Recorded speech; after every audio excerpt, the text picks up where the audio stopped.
Kepala Badan Kesatuan Bangsa dan Politik Haji Zulfanur mengatakan tujuan kunjungan kerja ini bertujuan untuk mengetahui bagaimana keterlibatan dan partisipasi LSM dalam membantu pengembangan ekonomi kerakyatan. Kunjungan kerja kali ini digelar di Sukabumi, mengingat kota ini sedang gencarnya meningkatkan pelayanan kepada masyarakat. Seperti yang telah dijelaskan oleh Sekretaris Daerah Kota Sukabumi, Hanafi, bahwa misi Pemkot Sukabumi saat ini adalah memberikan pelayanan di bidang kesehatan, pendidikan, dan perdagangan. Nah, dengan kondisi wilayah yang kecil, potensi sumber daya alamnya kan ada, kita hanya betul-betul mengandalkan jasa. Saat ini Kota Sukabumi memberikan pelayanan kesehatan gratis di rumah sakit tertentu. Beberapa rumah sakit di Kota Sukabumi juga dipercayakan sebagai tempat koasisten dokter muda untuk menjalankan prakteknya.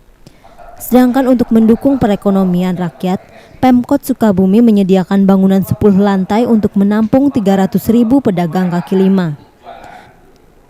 Menurut Haji Zulfanur, banyak pengetahuan yang bisa didapat dari kunjungan kerja kali ini.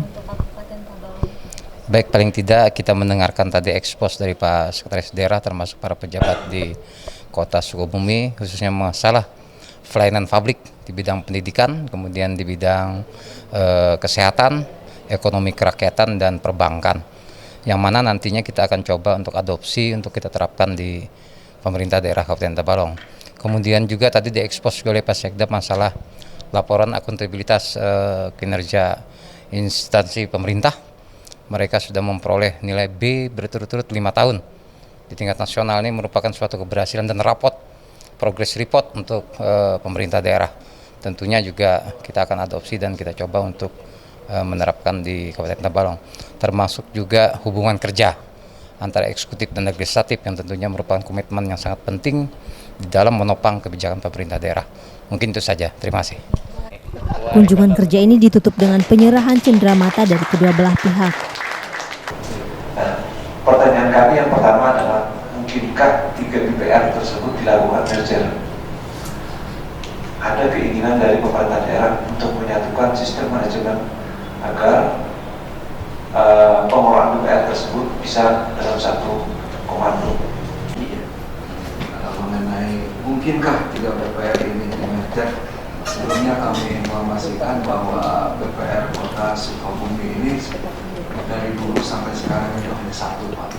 Jadi belum pernah mengalami apa yang disebut dengan merger. Namun tetangga-tetangga kami ini ada Kabupaten Cianjur, kemudian Kabupaten Sukabumi, ini dari 12 BPR di merger menjadi satu BPR. Namun yang lainnya itu menjadi cabang-cabang, Pak. Hanya memang ada resikonya tadinya direkturnya banyak ya, menjadi tinggal 3 orang lah ya untuk kantor pusat itu. Memang ada efisiensi, Pak, di sini efisiensi untuk biaya direksi ya, yang tadinya banyak menjadi sedikit.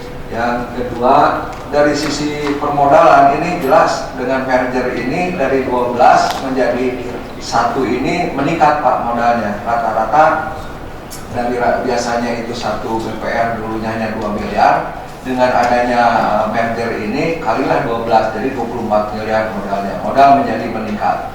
Kemudian juga pemberian kredit menjadi besar, Pak. Yang tadinya 1 BPR hanya mungkin dia bisa menyalurkan kredit 10 miliar, dengan adanya gabung ini kali 12 menjadi kurang lebih 120 miliar. Makanya kalau Kabupaten Sukabumi ini asetnya sekarang sudah mencapai kurang lebih 200 miliar, Pak.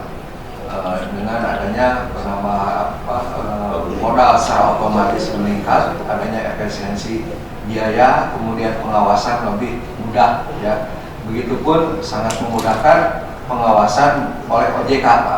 Yang kita dapat tadi adalah mengenai bank BPR tadi. Itu kalau bisa diterapkan di Tabalong, saya yakin pasti kita akan sukses. Yang kedua, menyangkut perputaran ekonomi, artinya di Sukabumi ini orang keluar daerah cari kerjaan tetapi kembali dalam putarannya uang dikembalikan ke daerah gitu loh, belanja di daerah. Nah, justru itulah kita akan kedatangan ini akan memberikan saran kepada pemerintah Kabupaten Tabalong bagaimana caranya agar dalam hal perputaran ekonomi duit itu bisa beredar di Tabalong kita sendiri. Dari Sukabumi, Tim Liputan TV Tabalong melaporkan.